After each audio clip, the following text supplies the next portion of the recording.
I have traveled here from Kiev, where I'm a human rights lawyer. I have been applying the law to defend people and human dignity for many years. At present, I am in a situation when the law doesn't work. Russian troops are destroying residential buildings, schools, churches, hospitals, and museums. They're shooting at the evacuation corridors. They're torturing people in filtration camps. They are forcibly taking Ukrainian children to Russia. They ban Ukrainian language and culture. They are abducting, raping, robbing, and killing in the occupied territories. And the entire UN architecture of international organizations and treaties can't stop it. As a human rights lawyer, I found myself in a weird position. When someone asked me how to protect people from Russian aggression, I answer, give Ukraine weapons. I have one question. How we people in 21st century will defend human beings, their lives, their freedom, and their dignity? Can we rely on the law, or does only brutal force matter? It's important to understand this not just for people in Ukraine, Iran, China, or Sudan. The answer to this question determines our common future. Because this is not just a war between two states. This is a war between two systems, authoritarianism and democracy. Russia wants to convince the entire world that democracy, rule of law, and human rights are fake values because they couldn't protect anyone in the war. Russia wants to convince that a state with a powerful military potential, a nuclear weapon, can break international order, can dictate its rule to entire international community, and even forcibly change internationally recognized borders. And if Russia succeeds, it will encourage other authoritarian leaders in the world to do the same.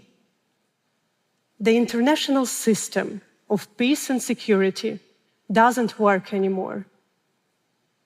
And so democratic governments will be forced to invest their money not in education, healthcare, culture, or business development, not in solving global problems like climate change or social inequality, but in weapons.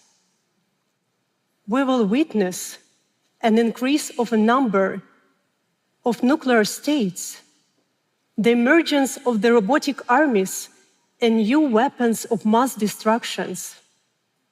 If Russia succeeds and this scenario comes true, we will find ourselves in a world which will be dangerous for everyone, without any exception. Unpunished evil grows.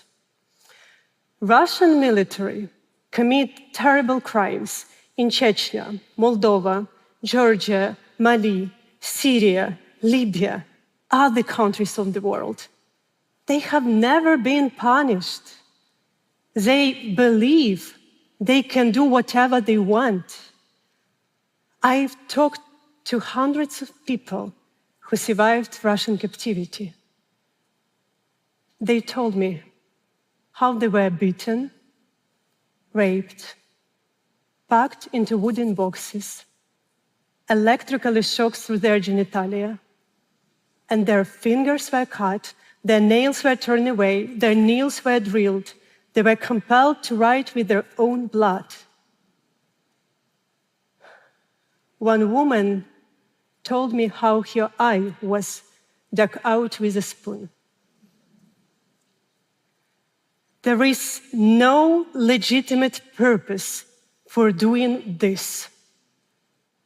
There is also no military necessity in it.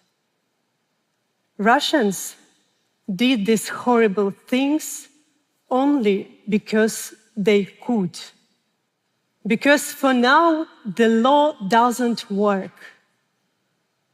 Also, I trust that it's temporary. The war turned people into the numbers because the scale of war crimes grows so large that it becomes impossible to recognize all the stories. But I will tell you one. This is a story of 62-year-old civilian Oleksandra. He was killed by the Russian military near his own house. This tragedy received a huge media coverage only because it was the first court trial after the February 24. In the court, his wife Katerina shared that her husband was an ordinary farmer, but he was her whole universe, and now she lost everything. People are not numbers. We must ensure justice for all, regardless who the victims are, their social position, the type and level of cruelty they endured, and if international organizations or media is interested in their case. It's possible. New technologies allow us to document war crimes in a way what we couldn't even dream of 15 years ago. The experience of Bellingcat and other investigators convincingly proved that we can to restore what was happening even without being on the spot. People are not numbers. We must return people their names because the life of each person matters. But we still look at the world through the lens of the Nuremberg trials, where Nazi war criminals were tried only after Nazi regime had collapsed. But we are living in a new century.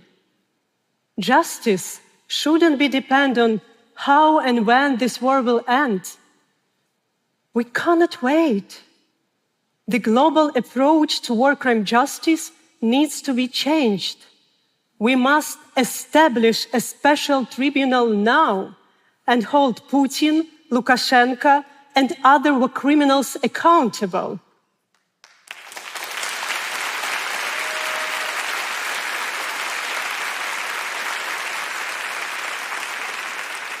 Yes, this is a courageous step, but we must do it because this is the right thing to do. I have been working with the law for many years, and I know for sure when you can't rely on legal mechanisms, you can still rely and always rely on people. We are used to think in categories of states and interstates of organizations, but ordinary people have much more impact than they can even imagine. Immediately after the invasion, international organizations evacuated their personnel. So it was ordinary people who supported those in the combat zone, who took people out from the ruined cities, who helped to survive under artillery's fire, who rescued people trapped under the rubble of residential buildings, who broke through the encirclement to provide humanitarian aid. Ordinary people started to do extraordinary things. And then it became obvious that ordinary people fighting for their freedom are stronger than even the second army in the world.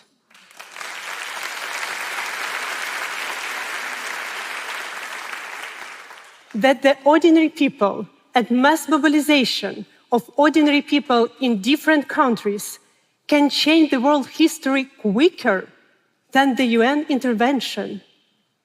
People in Ukraine survived also because of you. When ordinary people in different countries started to support us, someone is collecting donations, someone is writing about what is happening, someone is holding rallies demanding their government to supply Ukraine with weapons. Someone closed its own business in Russia because freedom is worth it.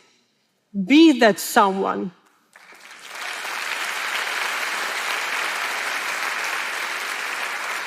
Support our struggle. Make our voice tangible.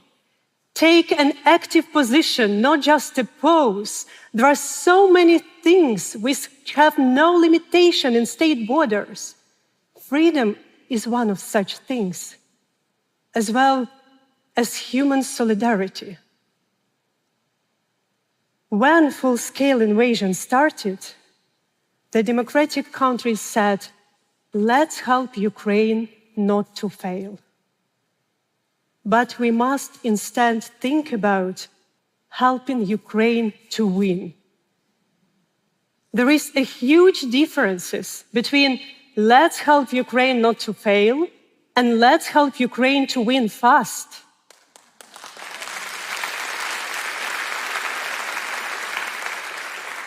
Democracies have to win wars because only the spread of freedom make our world safer.